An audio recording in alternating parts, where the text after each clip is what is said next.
So you might ask, why another course, another framework, another training on leadership? We've asked ourselves this question deeply over and over again.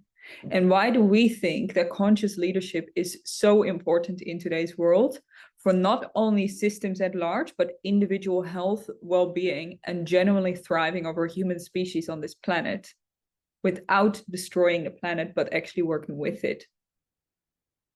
We are so excited that you're here. We're so excited that you're exploring this option for yourself, because it's really what we need. And what we mean by leadership is anyone can be a leader.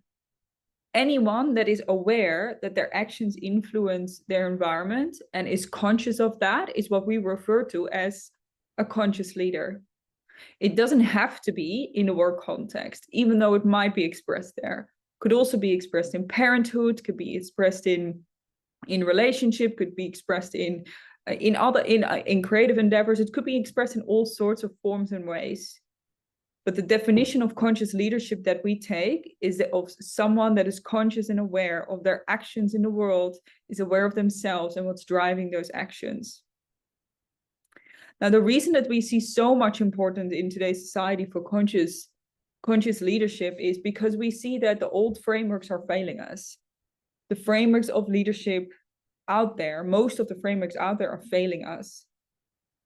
And we are not the first ones. There's a few organizations that are really into this as well and are really into conscious leadership, and we learn a lot from these people. And we really look to collaborate and work with these people so that we can thrive all and not just a few. So really, this is one of the reasons that we decided to do this program. How can we genuinely create organizations, systems, and personal lives that really amplify and support us in our own personal expression in this world and help others to do the same? And what we've seen with old frameworks, there are 3 problems in old framework that reside both on a personal level, an organizational level, and a more structural planetary level. And they're unsustainable. They're not solid enough to sustain for long term. So the problems that we've seen on a personal level is that most of these organizations or most of these companies are not driven by genuine purpose, genuine satisfaction, and genuine balance, but they're actually driven by a lack mentality. This mentality of there is not enough, we need to do more, overachieve, be more, do more, have more. This is also it creates disbalance in a person, but also in many relationships. There's been several studies coming out where people that are incredibly successful in business but have broken marriages, broken families, because they're not able to sustain all of it together, because there's a disbalance and a disharmony within the way they work and then the way they live life as well. And we are not necessarily talking here about a work-life balance. What I'm talking about here is a work-life integration, where all of the aspects of ourselves come together, where we can fully flourish in our work and feel totally satisfied and totally purpose-driven and heart-aligned with our values. Now, on an organizational level, which was the second point, and the problem that we've seen is that a lot of structures and organizations don't allow for this natural, unique expression, which leads to motivation through fear, which again is moved by a lack mentality.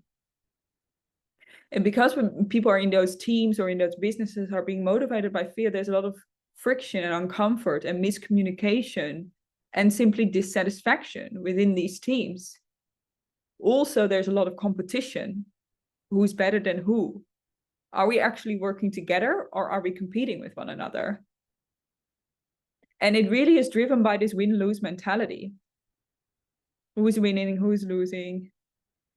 And it's also driven by external award systems, as opposed to internal reference and internal award systems. So what we need in conscious leadership is a deep, authentic, true connection to ourselves first, our values, our heart's desire. And how can we then express that genuinely and truthfully in the world? Now, this will then cultivate connection in the team. It will because we're connected to ourselves, we're connected to the team. Where working together is really the primary focus because we have a long-term shared outcome, also with other businesses and other stakeholders in the field. So there are no competitors. There are only people, other organizations that might be doing the same or similar things, and we're all working on this shared mission. And that is a very different mindset than most of us are trained or taught to be in. And even a culture really drives an organization, a culture, a way of being in the organization. And what we've seen is that the organizations that are really winning out there, winning in the sense of they're just being successful on many, many levels, is because they're driven by intrinsic motivation, they're driven by genuine connection, and they're driven by love.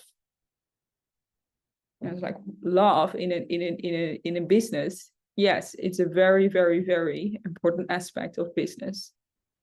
And can we bring more love and more genuine connection into our businesses? And can we create systems that support our individual unique expression? We all have a different unique expression in this world, in this life. Is the business, is an organization willing to share that with us and even have us being connected to that more and have that come out more, so that we can be more fully ourselves, fully show up as ourselves, and fully be ourselves, which is intrinsically motivating. We don't need motivation from the outside. It's simply a natural expression that's coming through. And in that, there's natural vibrancy, vitality, energy, and power, because we're in our power and connected to our power. And then the third point was around on the planetary level. So most structures, most business organizations are failing on a planetary level because of this win-lose mindset, this lack mentality. We're deploying the planet because there's this sense that it's not enough. And as if there's not enough for everyone to go around. So it's a real scarcity mindset. And again, it's a short-term motivation. And what we've seen in organizations is that some people are short-term motivated by that, but in the long run, most people aren't. And if we look at life and let's zoom out, and how would we like to show up in the world? What would we like to be in the world? And how can we contribute to the world? And we need organizations to work with us in that. So how can we really bridge this gap between personal development, spirituality, and business?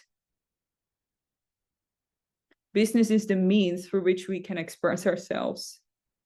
Business is a way in which we can make it real in the world. Can we build the structures and the foundations around us that support our mental, physical, emotional, and spiritual health and well-being? And can we be solid in our mental, emotional, spiritual health and well-being so that we can build those structures? So you can see how the two are connected, intrinsically connected. And so this framework, what we're designing here, is really to support you in becoming a conscious leader and really thriving in the world from this place of genuine service, power, freedom, to be yourself, show up as yourself, and support other people in doing the same. To have the capacity to hold yourself so fully that you can hold hands with a group of people and they can hold your hand, where we can really lift each other up in this way. And this is really what our conscious leadership framework is about. To thrive collectively and genuinely as a human species on this planet.